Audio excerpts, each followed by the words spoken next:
Hi guys, welcome to the channel. In today's video, I'm going to show you how you can crop a video in Premiere Pro. So before getting into this video, must subscribe to our YouTube channel and click on the bell icon. So the first step you simply need to do is to open Premiere Pro, and you simply need to select any video clip that you want to crop, and you select this window, or you simply need to go on to the effects.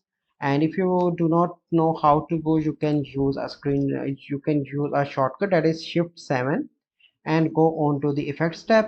Here you need to search for the crop, and you need to apply that onto the video like this. Scroll down from here, and here you can see crop effects. You can crop from the left like this, from the top if you want to do. So let me do that.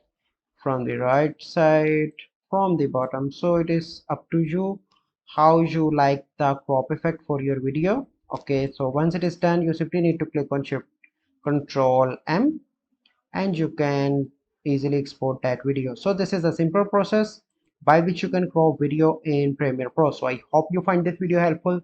If you find this video helpful, must like this video, subscribe to our YouTube channel for future videos, and we see you in the next video. And if you want to work with me, you can check my description as well. Thank you, have a good day.